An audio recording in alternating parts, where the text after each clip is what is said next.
Queridos irmãos, a graça e a paz no nome de Jesus, que a presença de Deus esteja inundando a sua casa, a misericórdia e a graça dele esteja renovando a sua vida nessa manhã, que sobretudo o seu coração esteja aberto para ouvir a palavra de Deus e a doce voz do Senhor que nos chama para a sua presença, que você possa adorar conosco agora, cantando esse cântico.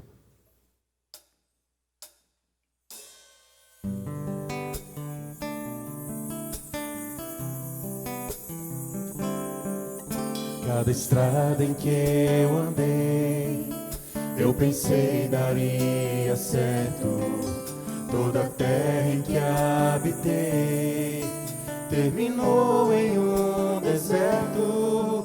Quando Deus achou-me em trevas, disse: haja luz. Quando Deus achou-me em guerras, disse: haja paz.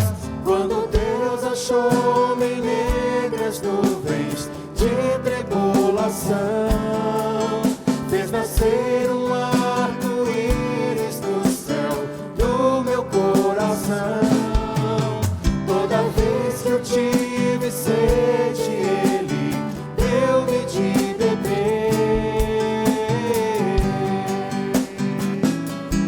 água viva.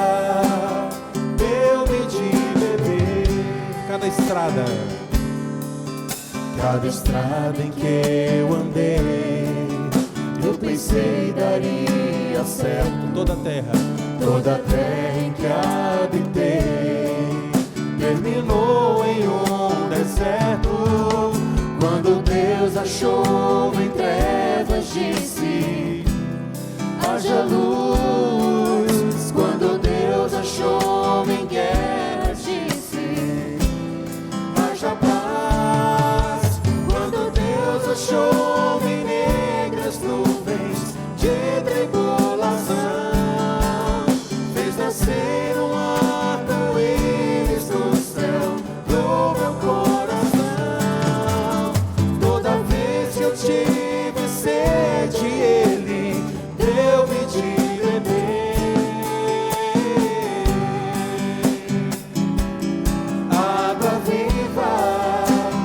Deu-me de beber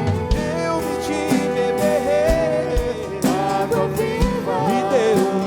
Deu-me de beber. Ele deu-me de beber água viva. Deu-me de beber.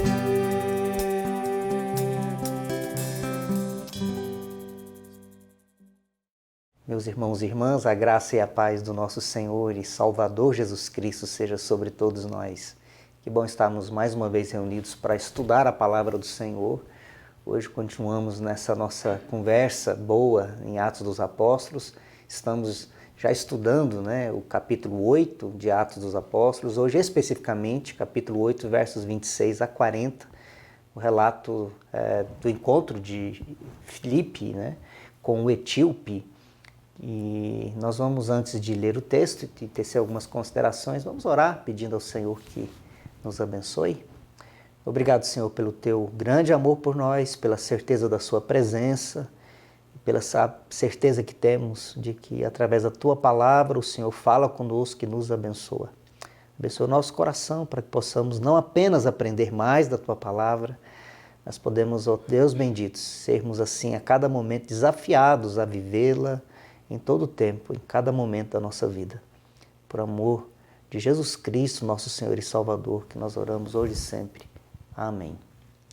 Pois bem, o texto que nós leremos e conversaremos nessa manhã faz parte desse grande contexto que nós temos da igreja de Jerusalém, que cresce em Jerusalém, que passa pela perseguição do templo até a morte de Estevão.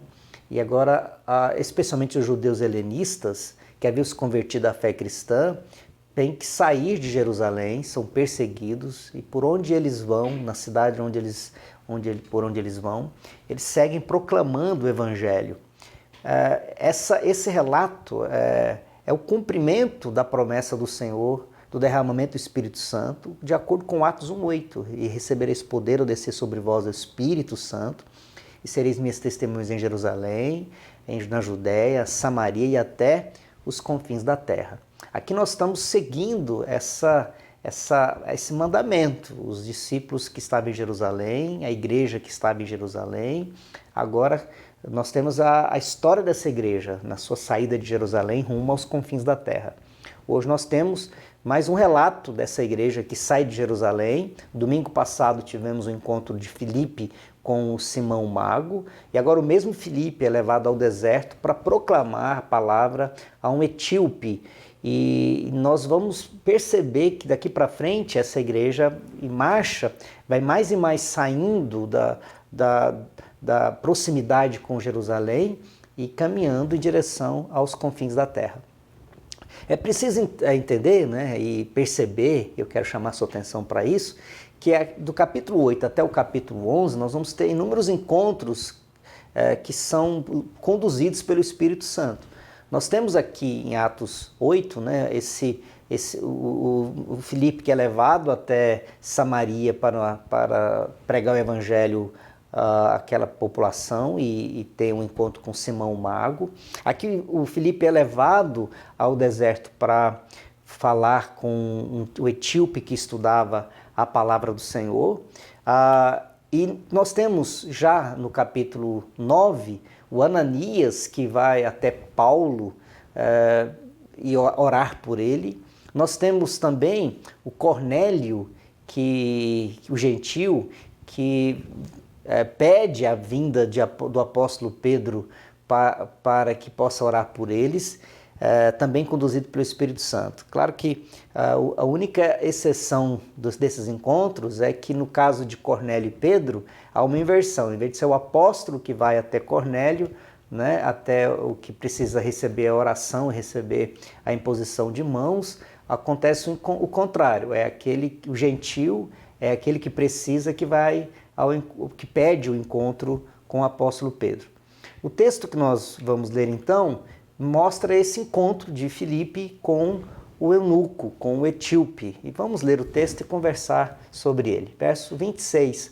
Um anjo do Senhor disse a Filipe: levanta-se e vá para o sul no caminho que desce de Jerusalém a Gaza.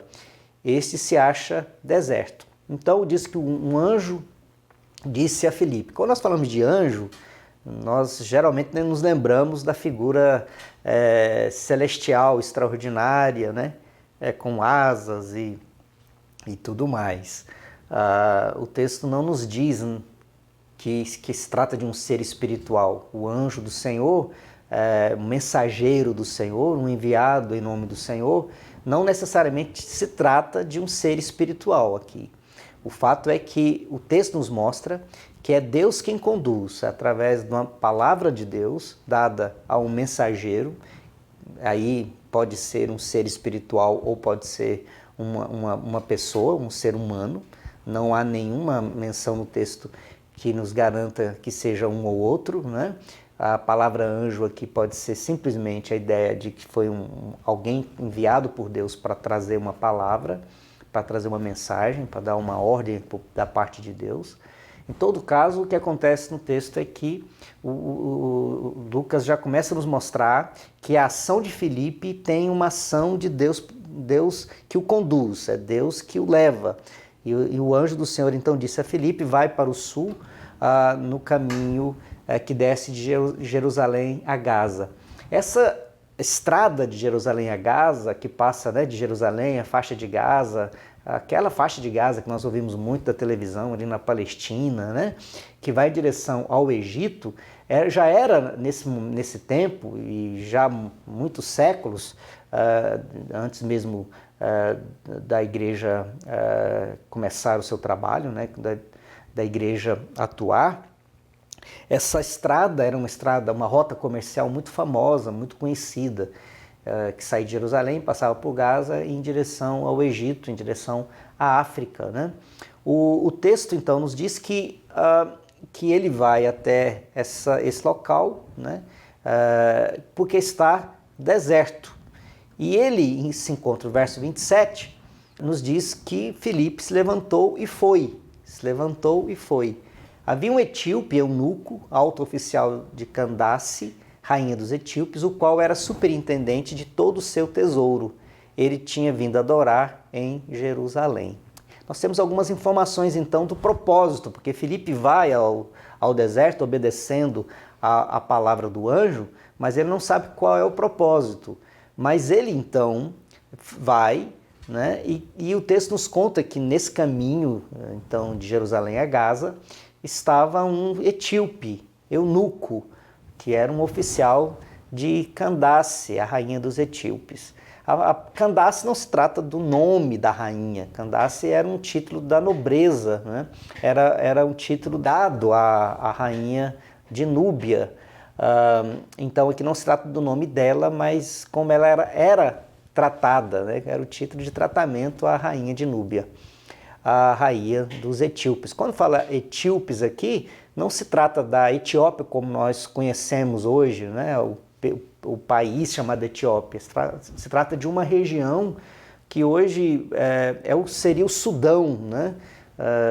Essa região que aparece na Bíblia muitas vezes como Etiópia, na verdade era uma grande região dominada aí já pelos romanos, que recebia esse nome. Esse homem era um eunuco, né? Significa que ele foi castrado.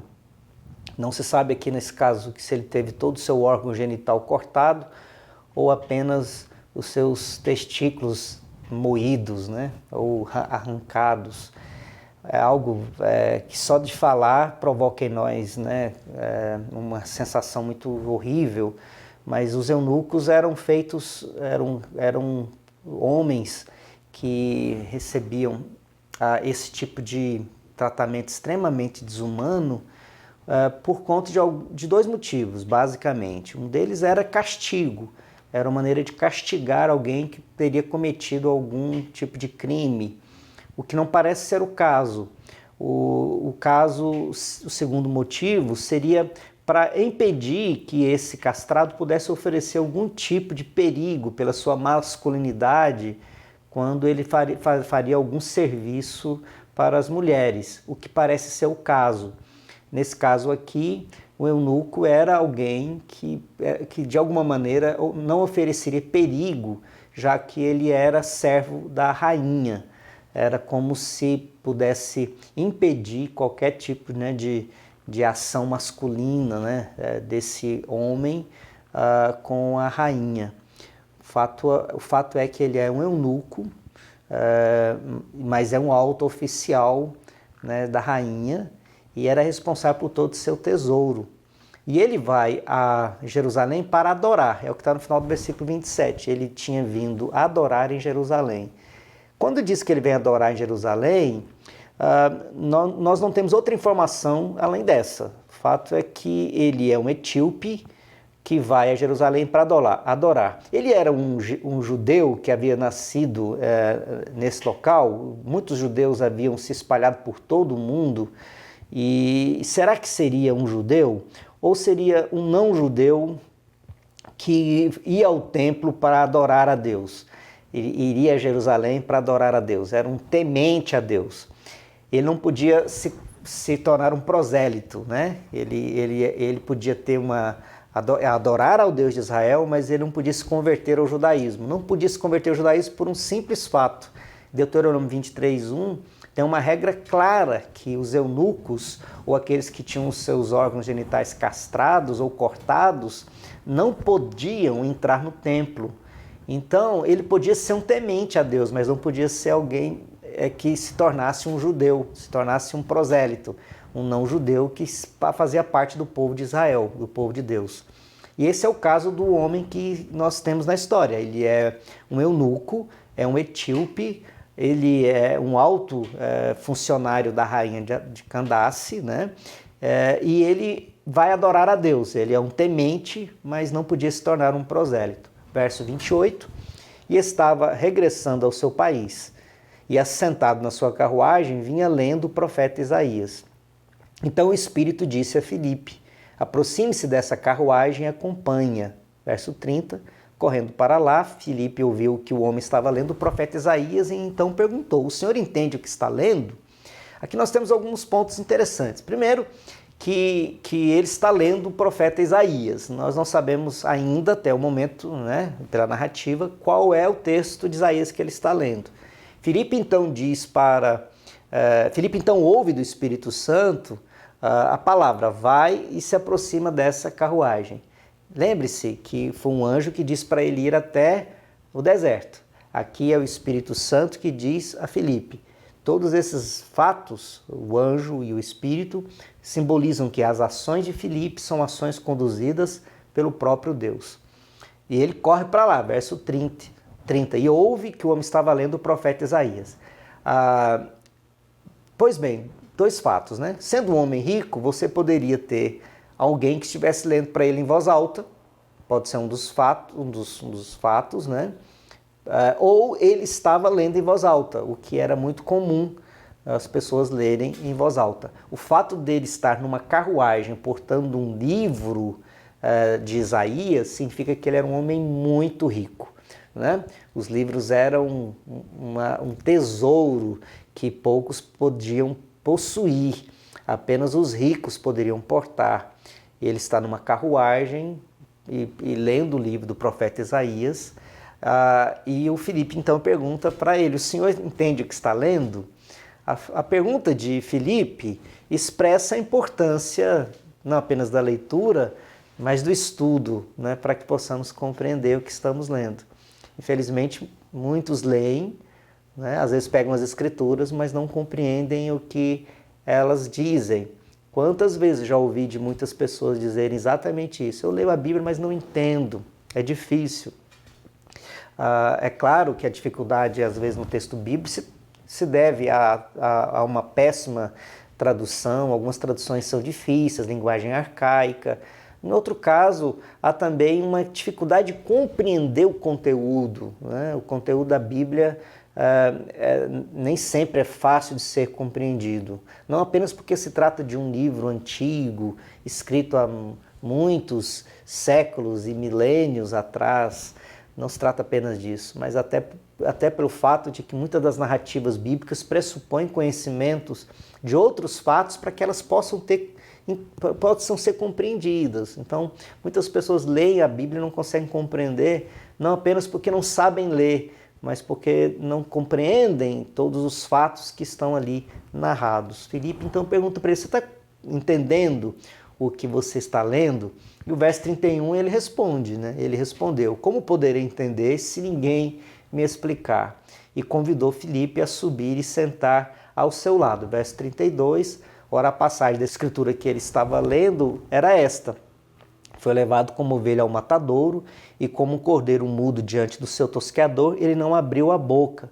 Verso 33, na sua humilhação lhe negaram justiça. Quem poderá falar de sua descendência? Porque a vida dele é tirada da terra. Queria que você prestasse muita atenção nisso. Ele está lendo, né? E aqui é o capítulo 53 de Isaías, especificamente os versos 7 e 8, mas pode ser que ele estivesse lendo, né, todo o capítulo 53, capítulo 52, mas aqui o fato central que Lucas coloca são dois versículos. Primeiro foi levado como ovelha para o matadouro, versículo 32, né? E depois o verso 33, quem poderá falar da sua descendência? Eu quero que você preste muita atenção nisso, no texto de Isaías que é citado. Lembre-se, se trata de um etíope, que é eunuco, portanto, segundo Deuteronômio, ele não podia entrar no templo porque ele sofria de uma mutilação, né? Ele era castrado ou seu órgão genital tinha sido cortado. E quando nós lemos esse texto, não tem como não fazermos uma relação do texto com o próprio etíope. É claro que o etíope está olhando para esse texto lembrando a sua própria situação, né? O texto fala, em primeiro lugar, de alguém que é levado como ovelha para o matadouro. Talvez a sua própria lembrança do fato dele ter sido mutilado, né? Sem poder abrir a boca, sem poder se rebelar. E ao mesmo tempo, verso 33, quem poderá falar de sua descendência? Quem poderá falar de seus filhos, seus netos, seus bisnetos? Lembre-se, esse homem foi castrado. ele também não pode falar da sua descendência. Então é claro que os versículos aqui apontam para uma identificação com o próprio eunuco, que olha para o texto e se identifica com alguém que foi também torturado, que também foi humilhado, que também não pode falar da sua descendência. E ele, então, de acordo com o texto que nós vamos ler, verso 34, então o eunuco disse a Filipe: peço que você me explique a quem se refere o profeta, fala de si mesmo ou de outra pessoa? Interessante a pergunta dele, né? Eu estou lendo aqui esse homem mutilado, esse homem que também foi torturado, esse homem que também não vai ter descendência. O profeta está falando de quem? Dele mesmo ou de alguém? A pergunta do eunuco expressa, na minha compreensão, essa identificação do homem que é o eunuco lendo o texto e percebendo alguém que também foi humilhado, alguém que também foi ultrajado, alguém que sofreu nas mãos de outrem ou de outros, né? Lembremos-nos também que o próprio Filipe, o evangelista aqui, o que está pregando o evangelho, é um judeu helenista convertido à fé cristã. Lembre-se das nossas conversas anteriores. Os judeus helenistas eram perseguidos pelos judeus que falavam aramaico, porque eram considerados judeus de segunda categoria. Eles eram humilhados porque eram judeus que haviam nascido fora de Israel e não falavam o aramaico, e que, de acordo com os judeus da Palestina, os judeus de Jerusalém, os judeus de Israel, que se achavam mais judeus, esses eram judeus de segunda categoria. Então veja que os cristãos helenistas, os judeus que se converteram ao cristianismo, são perseguidos porque eles são helenistas, porque haviam se convertido ao cristianismo, ou à fé cristã.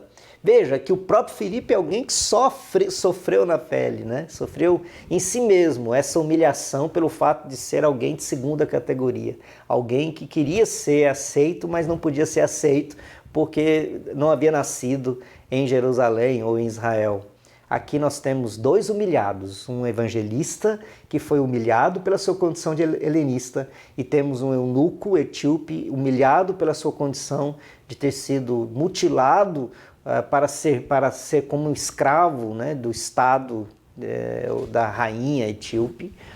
E nós temos então a pergunta dele. Esse texto fala de quem? João Calvino, quando comentou esse texto, escreveu o seguinte: o texto ressalta a modéstia do etíope, que reconhece sua ignorância livre e abertamente, contrastando com uma pessoa cheia de confiança em suas próprias capacidades. E Calvino continua: é por isso que a leitura das Escrituras frutifica em tão poucas pessoas hoje, porque mal se pode encontrar um em 100 que alegremente se submeta ao ensino. Calvino, ao comentar esse texto, fala isso, né? Que esse homem foi extremamente humilde para aprender, enquanto hoje muitos não querem aprender. Verso 35, então Filipe explicou, e começando com esta passagem da Escritura, anunciando-lhe a mensagem de Jesus. Presta atenção no texto, e começando com esta passagem da Escritura, anunciou-lhe a mensagem de Jesus. Filipe pegou o texto, mas a começar desse texto, começou a apontar para ele que esse texto, assim como todas as Escrituras, apontam para Jesus. Jesus é a mensagem, Jesus é o Evangelho, Jesus é a boa notícia. Então ele nos mostra, né, como Filipe usou as Escrituras para proclamar, para pregar, para evangelizar esse etíope, mostrando que as Escrituras apontam para Jesus.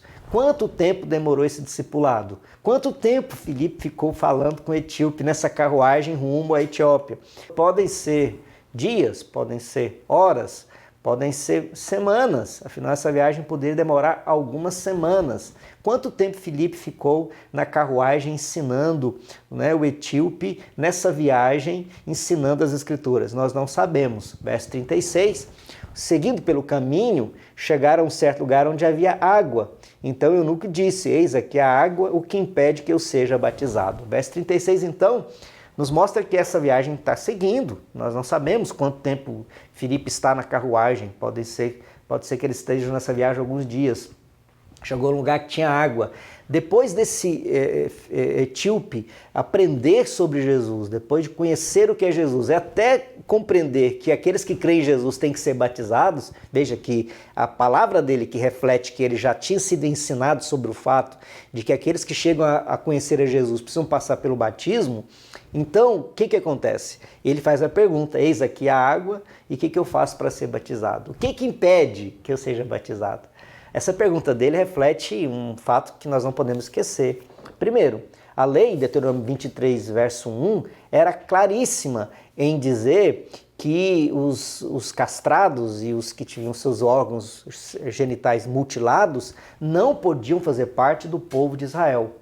Veja, o que impede que ele seja um verdadeiro judeu, um verdadeiro israelita, um verdadeiro homem do povo de Deus? Impede o fato de que ele foi castrado, que ele teve o seu órgão genital cortado. Aqui ele faz a pergunta, o que me impede para ir para o batismo?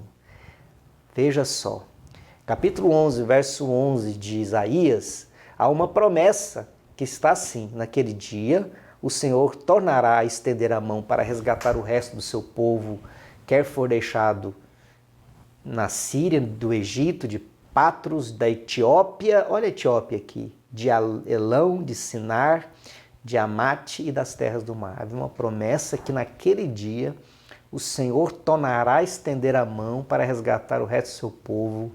E aqui é uma promessa então do resgate daqueles que estão nesses vários lugares, inclusive ali da região da Etiópia, que nós já falamos do que ela significa. Verso 37...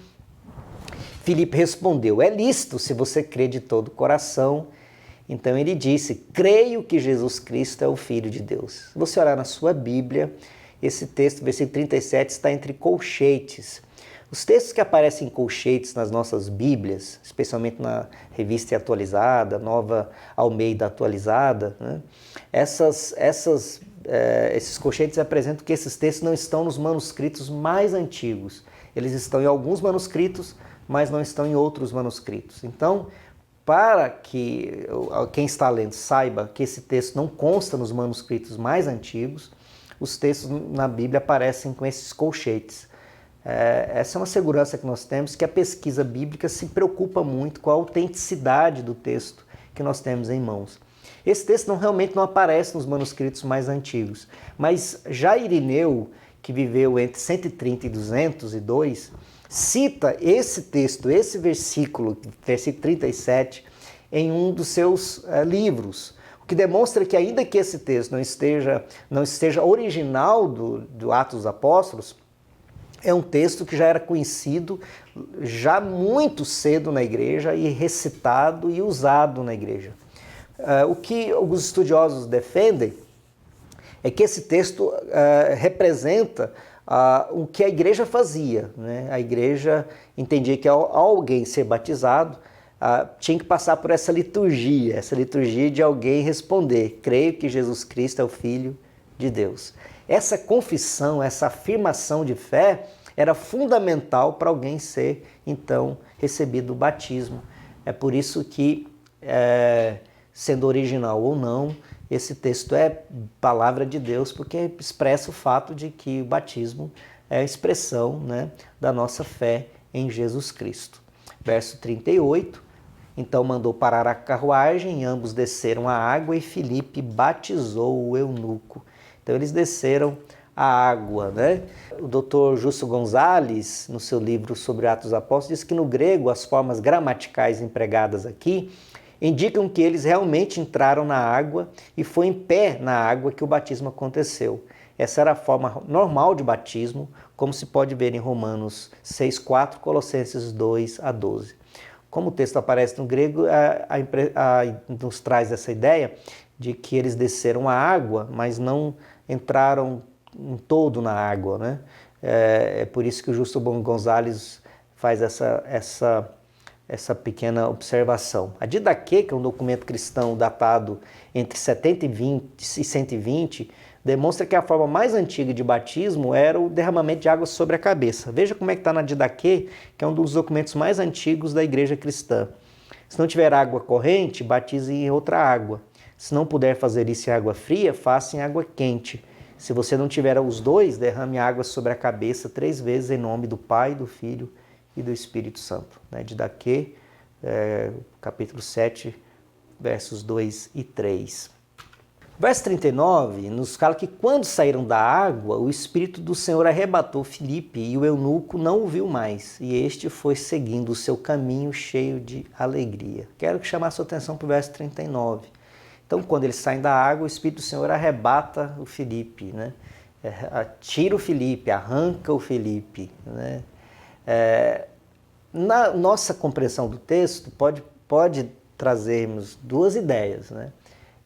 Uma ideia que é muito, quase que instantânea, porque a palavra arrebatar para nós, na nossa imaginário, já pressupõe alguma coisa que é retirada do lugar e some, desaparece. Então é como se ele tivesse sido retirado de um lugar e aparecido em outro lugar. Ou nada disso. Pode ser simplesmente o fato de que o Espírito Santo tirou dali e o colocou na direção de outro lugar. O texto não fala de nenhum tipo de milagre aqui. Apenas diz que o Espírito Santo arrebatou. A palavra arrebatar é que traz essa ideia de uma situação extraordinária, mas o texto não diz isso. O que o texto nos diz que o maior milagre não é o que o Espírito Santo faz com Filipe, mas é o que o Espírito Santo faz através de Filipe na vida do eunuco. Olha o final do verso. E este foi seguindo o seu caminho. Filipe foi seguindo, o Filipe não foi arrebatado, o eunuco não viu mais, e o eunuco foi seguindo o seu caminho cheio de alegria. Qual é o maior milagre? A alegria. O Evangelho é capaz de qualificar, de não explicar para onde foi Filipe, mas mostrar que o efeito poderoso, milagroso, foi que o eunuco agora caminha cheio de alegria. Verso 40, mas Filipe foi visto outra vez em Azoto. O fato dele, do versículo 40, diz que ele foi visto outra vez em Azoto, nos mostra que ele prosseguiu a sua viagem, proclamando em outros lugares.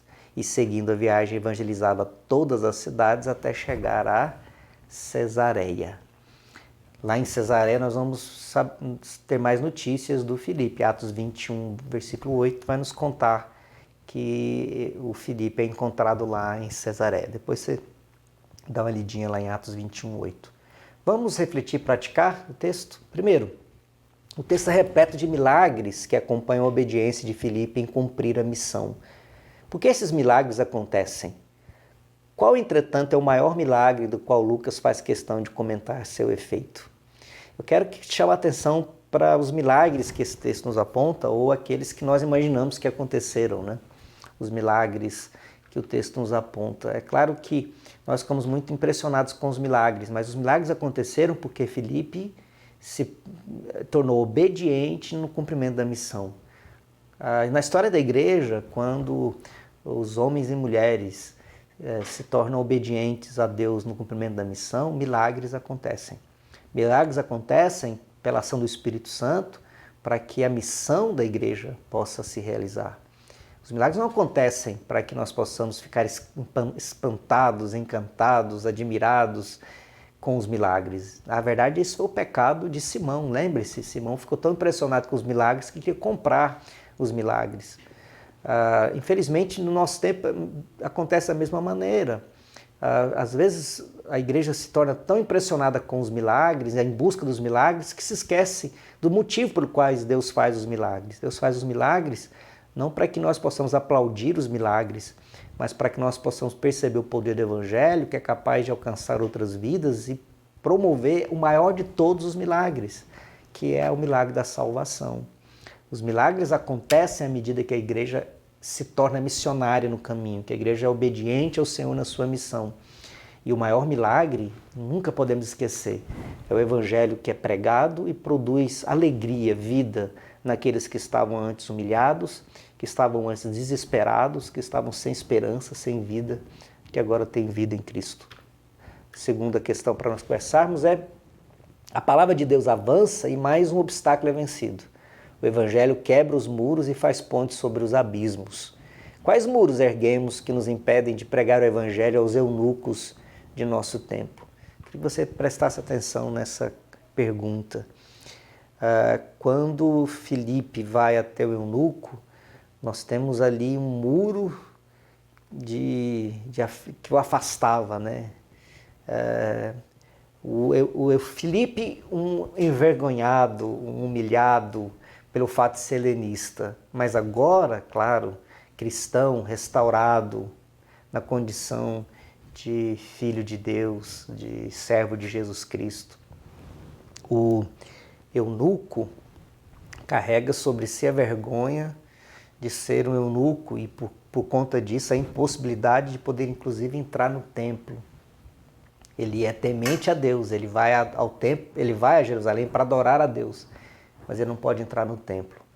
O Evangelho é capaz de quebrar o muro dessa indiferença, dessa humilhação e produzir uma ponte nesse abismo. O Evangelho vai lá e busca o humilhado, né? Vai lá e busca o eunuco humilhado, o eunuco que passou a vida inteira carregando nesse codinome. Ele não é apenas o etíope, ele é o responsável pelo tesouro, é o tesoureiro da rainha de Candace, mas ele é o eunuco, ele carrega uma vergonha. E a pergunta é, quais são os eunucos que nós temos no nosso tempo? Aqueles que carregam uma vergonha e às vezes são mandados para o inferno antes de ouvirem que são amados por Deus e que podem ter esperança de serem restaurados da sua humilhação, porque o Evangelho, é boa notícia para resgatar os humilhados, aqueles que se sentem desprezados. O Evangelho é aquele que alcança o seu e meu coração, daqueles que vivem às vezes sem significação, sem propósito, sem sentido, mas o Evangelho vai nos resgata, nos traz sentido de vida, nos traz identidade. Somos filhos de Deus, somos amados, somos perdoados, podemos recomeçar. E por último, o etíope tinha um codinome que expunha sua vergonha, ou eunuco. O texto de Isaías 52, 13 até 53, 10, que apontam para o Cristo sofredor e humilhado, refletem a mensagem graciosa do Evangelho. Jesus, em sua morte humilhante e vergonhosa na cruz, toma sobre si a vergonha daqueles que foram envergonhados e as remove. Como tal compreensão pode ser libertadora para nós e para os que estão à nossa volta? Eu quero deixar esse texto para você refletir. O que é essa certeza de um Evangelho que é capaz de nos arrancar da nossa vergonha, porque Jesus levou sobre si toda a nossa vergonha e nos removeu toda a nossa vergonha. Como isso é libertador, tanto para a sua vida, quanto para a pregação que nós temos que fazer para esse mundo. Vamos pensar sobre isso? Nós vamos orar? Obrigado, Senhor, pela sua palavra, obrigado pelo privilégio que temos de estudá-la e faz com que o nosso coração possa ser também assim, Senhor, tratado por Ti, para que, como Filipe, possamos ir atrás dos eunucos que precisam de esperança, precisam de vida, precisam saber que Jesus os ama. Que o Senhor possa nos abençoar enquanto igreja, para não fecharmos os olhos para aqueles envergonhados do nosso tempo, que estão aí como que desesperançados, precisando ouvir que é esperança. Abençoe-nos enquanto igreja, para não sermos como Simão, tão impressionados com os milagres, mas acima de tudo obedientes, para que através da nossa vida, muitos e muitas possam descobrir um novo jeito de viver, porque Jesus Cristo as ama e morreu para salvá-las, morreu para resgatá-las, morreu para dar esperança a cada um de nós. Nos abençoe, abençoando também o nosso país, a nossa cidade, abençoando o nosso mundo, nesse tempo tão difícil. Volta o seu olhar para nós, Senhor. Nós oramos em Cristo Jesus, hoje e sempre. Amém.